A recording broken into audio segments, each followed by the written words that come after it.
Баршаңызға қайырлы күн, сіздермен Төлеуқұл Айзат, менің каналыма қош келдіңіздер. Бүгін сіздермен өте нәзік, өте дәмді, әрі көпшіліктің сүйікті десертіне айналып үлгерген молочная девочка, яғни сүтті қыз тортын дайындайтын боламыз.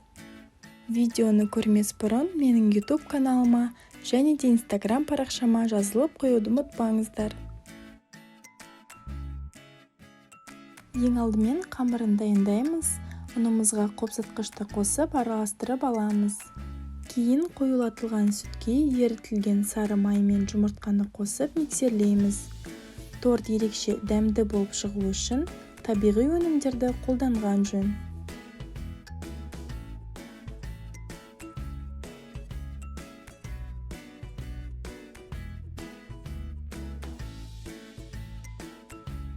Келесі кезекте ұнымыз бен қопсытқышты електен өткізіп қосып, барлығын не миксер көмегімен, не венчикпен араластырамыз.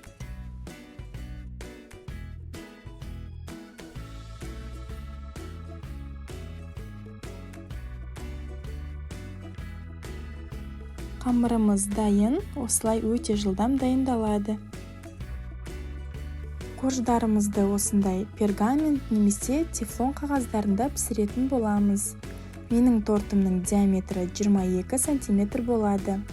Мен осындай темір форманың астын пергамент қағазына қойып, қарындашпен бастырып, теріс аударылған жағына қамырды құйып пісіретін боламын. Әрбір коржға 1,5-2 ас қасықтан кетеді.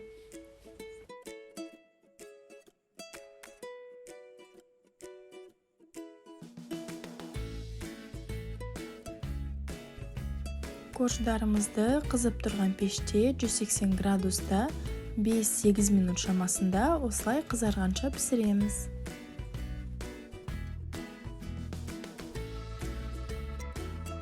Корждарды бірден пергамент қағаздан алып, бір-бірінің үстіне қоймаңыздар, себебі жабысып қалуы мүмкін.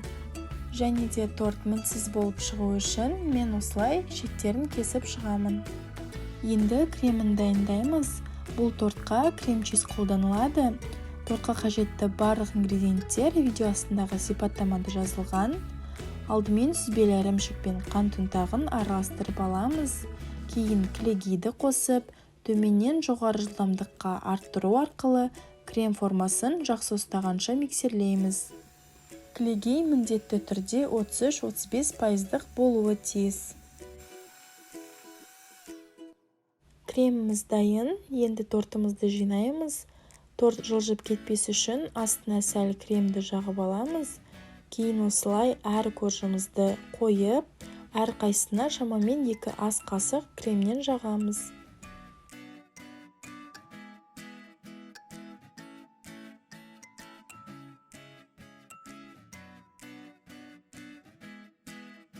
Тортымызды жинаған соң, кремі корждарға сіңу үшін тоңазытқышқа 3-4 сағатқа немесе 1 түнге қойып қоямыз. Қалған крем болса, осылай жан-жағын тағы бір түзулеп шығамыз. Тортты өз қалауларыңыз бойынша әшекейлеуге болады. Мен бүгін осылай жан-жағын ақ шоколадпен және үстін жидектермен әсемдедім. Шоколадты су моншасында ерітіп аламыз. Ол суыған соң, қоюлану үшін сәл ғана сұйық май қосып араластырамыз және тортымызға құямыз.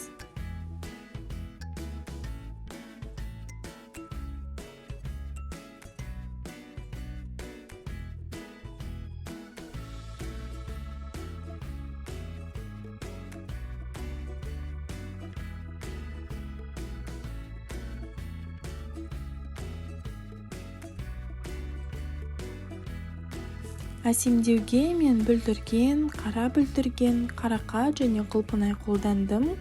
Қазір қыс мезгілі болғандықтан мен қатырылған жидектермен әсемдедім. Сондықтан олар артық ылғал бөлді.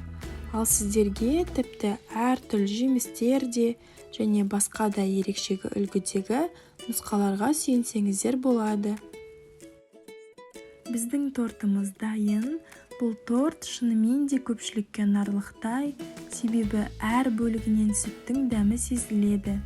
Ал керемет дәмі мен нәзіктігін сөзбен айтып жеткізу мүмкін емес.